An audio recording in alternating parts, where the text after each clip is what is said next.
How's it going out there, YouTube land and also some social media lands? Welcome to an all-new video. This video we're doing a movie review of a new film that just came out at the beginning of this month, and it's a Japanese film that brings us some kaiju action, so we're going to get right into that. Before we do that, make sure you hit that subscribe button so you don't miss this video and the other videos I put up. As always, people, if you enjoy my content here on YouTube, definitely check out my other social media platforms such as X, Facebook, Instagram, Patreon. Pretty much all those I pretty much post regularly, so definitely check this out. As always, people, let's get right into this. So welcome one and all to an all-new video. So like I was saying before, we're going to do a movie review of a new film that, like I said, came out at the beginning of December, and is a Japanese kaiju film that is kind of loosely a remake and continuation of a 1954 film called Godzilla -1. Yeah, Godzilla -1. Yeah. So this is Toho's latest Godzilla film. This is the first one since 2016 Shin Godzilla. So I mean, it's been 7 years now since they last put up a Godzilla film. Because if you think about it, there's been a lot of Godzilla films from, America that have come out. So I feel probably Toho is probably like, well, they're doing a lot of Godzilla, so we'll kind of wait, take our time, kind of come up with an interesting idea. And which was a really good thought process. Simply the fact that what they came up with was just beautiful and amazing and just a really fantastic film. Now, this film is none other directed by a gentleman that has been around, has done quite a few films. He's done a lot of films for, Japan. This is probably one of his first, I think, really big international hits, I would say. I mean, because he's had other films come over here internationally. But I feel this is probably his biggest, film that he's actually put out ever. And that, of course, is the director known as Takashi Yakamaki. Yeah, Takashi Yamaaki. Yeah. So I'm very sorry if I'm saying your name wrong, director guy. But Takashi, I think, is an amazing director. I really love what he did with the film. I love what he brings as a director, and I think he's just a really fantastic director that has a lot of great knowledge, and it proved it in this film. Now, Takashi has, like I said, done a whole bunch of Japanese films, tons of things over the years for, over in Japan. And like I said, this is kind of his first big international film, I feel. Even though he had another one back in the early 2000s, that was a pretty big hit over here as well. But this is definitely his biggest film to date. But he did direct another film that I've actually seen, and was actually a really good film, and it was very sci-fi based and just really action-packed and really fun. And that, of course, is the film, if you haven't seen, called The Returner. Yeah, The Returner. Yeah. So like I said, this came out in the early 2000s, actually 2002, and it was a huge hit over in Japan, but got a release over here in 2003 on DVD, and had, I believe if I remember correctly, it had an extended version of the film, had English subtitles added. And from what I remember, this movie was just action-packed. The main guy was amazing, and the action in it was so well directed and conceived and put together by the fight choreographers and stuff like that, the stunt doubles and stuff like that. They all did an amazing job giving these really amazing fight sequences, but with a really interesting story that has to do with, sci-fi and time travel and all this kind of cool stuff, and it just was really well done. And seeing this back like in the early 2000s, I had never seen anything else that Takashi had done. And, after seeing Godzilla, I was like, holy crap, like, he did direct that. I forgot he directed that. And, thinking about that film, it just was such a well-designed film. And Godzilla -1 proves how good of a director he is. And that film did too. If you haven't seen anything else Takashi has directed, definitely check out The Returner. He did a really fabulous job with it. A really amazing job. But overall, I really loved everything he did with Godzilla Minus One. It was just a epic proportion of a film. I love the story he drew out. I love how he included Godzilla into that storyline and kept kaiju action in this along with a story and plot as well. He just did such a great job of intermixing them very well. And then also, basically by him being the writer and doing the CGI effects for the film, all the special effects, this guy is a master. He did such an amazing job. Even with the CGI that was in the film, you can see how much effort he put into it.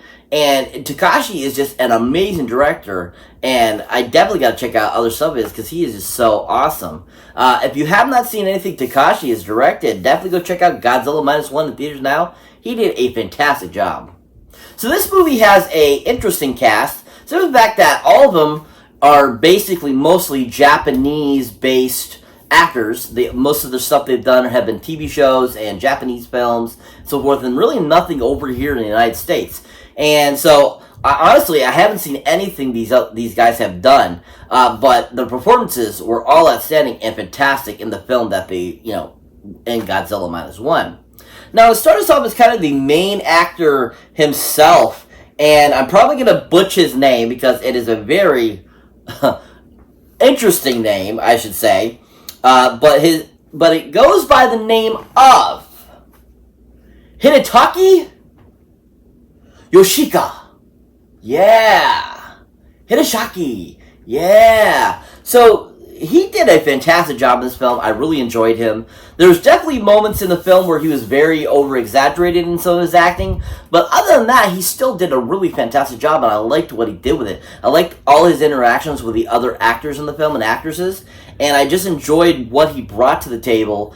And even some of his moments were kind of comical and like his overacting and stuff like that. And so you're kind of like cracking up at the same time, like, okay, stop doing that. Stop doing that type of deal. But he still did a really great job, and I really enjoyed in the film.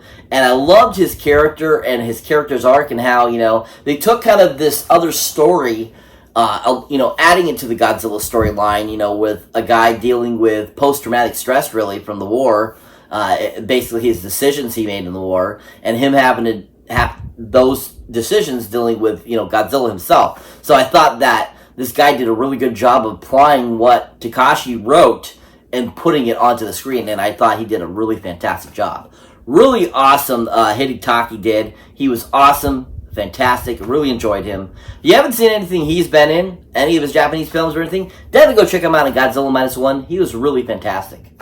So that brings me to the next actor I'd like to talk about in this. That was a great part of this film. And that gentleman's name goes by Ryunosuke Kamamiki. Yeah. Kamamiki. Yeah.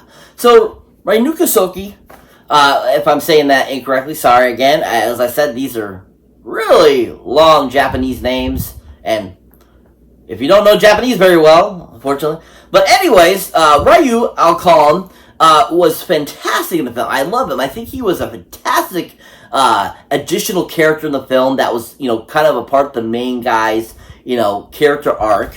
And being kind of like one of his friends in the war and stuff like that. He was absolutely one of the best parts of this movie. He was so freaking hilarious and awesome. Some of the lines he came up with and like some of the, like just the way he presented it were so stinking funny. And he kind of played that fatherly figure type of character to all the different characters, kind of, making these like interesting comments and stuff like that, like, them going, what? Like, why are you making this comment? It's like, to make sure you're okay, basically, kind of deal. And Ryu did a great job of bringing that to life and giving this really great over-the-top character that worked really well in the film and was just a good part of kind of that dynamic, quadrupleness of those characters there that they had, the little group they had going on, that were all working together and stuff like that. And he has some of the greatest, like I said, the greatest lines in the film. And just his whole persona throughout the whole film was just on point fun and just did a really great job. And like I said, another one, he's done all Japanese films over the years. and unfortunately I have not seen any of these films that he has been in over in Japan, but from what I saw in Godzilla Minus One, he has got great acting chops and is just a really fun actor, and it'd be interesting to see him in different types of roles, maybe a more dramatic role, even more of an action role would be interesting to see him in. Definitely, if you haven't seen Ryu in anything, definitely go check him out in Godzilla Minus One. He was fantastic, amazing, awesome, and just overall was a great addition to this film. So that brings me to the final actor I'd like to talk about that was in this film, and that is none other than an actor that goes by the name of Kuranosuke